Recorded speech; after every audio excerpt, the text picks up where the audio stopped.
মরিচ চাষি বন্ধুরা আসসালামু আলাইকুম।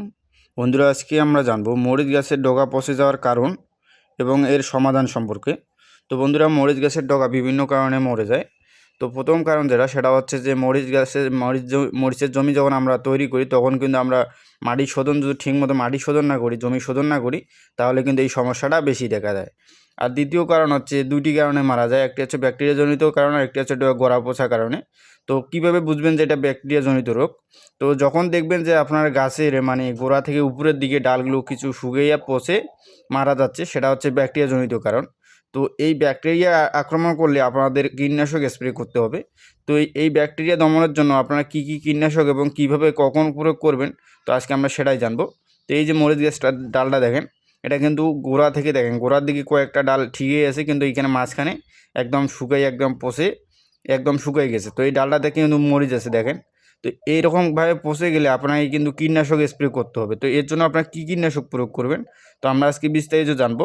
তো নিয়ম মাফিক যদি আপনারা স্প্রেটা করতে পারেন, তাহলে কিন্তু আপনারা এই ব্যাকটেরিয়া বা এই পচন দমন করতে পারবেন।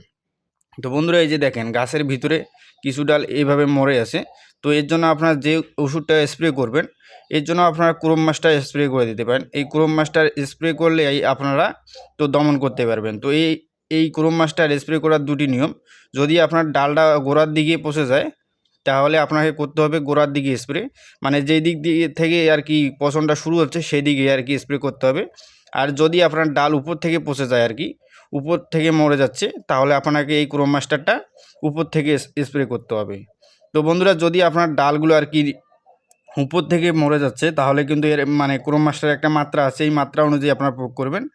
যদি আপনার ডাল উপর থেকে মরে যায়, তাহলে আপনারা ক্রোম মাস্টার প্রতি লিটার পানির জন্য 5 থেকে 7 গ্রাম হারে প্রয়োগ করবেন। 1 লিটার পানির জন্য 5 থেকে 7 গ্রাম হারে ক্রোম মাস্টার নেবেন। আর যদি আপনার ডালগুলো গোড়ার দিকে মরে যায়, এই যে দেখেন এই ডালটার মতো, এটা কিন্তু গোড়ার দিকে আর কি পচনটা শুরু হয়েছে।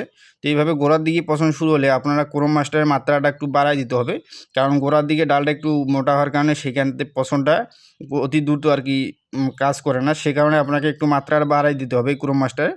তো আপনারা এর জন্য যে ক্রোম মাস্টারের মাত্রা নেবেন 10 থেকে 12 গ্রাম প্রতি লিটার পানির জন্য।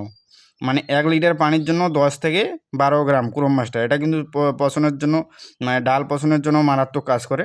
তো বন্ধুরা, যাদের জমিতে এরকম পচন শুরু হয়েছে, তারা অবশ্যই জমিটাতে এই ক্রোম মাস্টারটা স্প্রে করে দিবেন মাত্রা অনুপাতে। তো আপনারা যদি ঠিকমতো এই ক্রোম মাস্টার স্প্রে করেন, তাহলেই কিন্তু এই যে পচনটা আর কি দমন করতে পারবেন, এই ডাল মরা রোগটা। তো দেখেন কত বড় একটা ডালটা কীভাবে মারা গেছে, মরিচগুলো কিন্তু কেবল ধরতে শুরু করছে। এই অবস্থায় সমস্যাটা হয়েছে। তো বন্ধুরা, এই সময় কিন্তু জমিতে বেশি সেচও দেওয়া যাবে না, সেচ দিলে এটা বেশি দ্রুত আর কি ছড়াই পড়বে। তো এই কারণে আপনারা আগে এই ওষুধটা স্প্রে করে দিতে পারেন। আর এবং এই ওষুধটা স্প্রে করার 2 দিন আগ থেকে এবং 2 দিন পরে স্প্রে করার 2 দিন পরে আপনাদের মরিচ খেতে কোনো প্রকার ওষুধ বা কীটনাশক স্প্রে করা যাবে না। তো এই 2 দিন এবং 2 দিন পর, 2 দিন আগে এবং 2 দিন পর আপনারা কোনো ওষুধ স্প্রে না করে এই ওষুধটার কার্যকারিতাটা করার জন্য আপনার ওয়েট করতে হবে। তো বন্ধুরা, যাদের জমিতে আর কি এরকম সমস্যা দেখা দিচ্ছে ডাল পচা মরিচ খেতে, তারা অবশ্যই এই ওষুধটা ক্রোম মাস্টার ওষুধটা স্প্রে করে দিতে পারেন, তাহলে কিন্তু কার্যকারিতাটা আপনারা পেয়ে যাবেন। তো বন্ধুরা, আজকে এ পর্যন্তই। সবাই ভালো থাকবেন। আমাদের ভিডিওটি যদি ভালো লাগে, অবশ্যই আমাদের চ্যানেলটি সাবস্ক্রাইব করে দেবেন। আসসালামু আলাইকুম।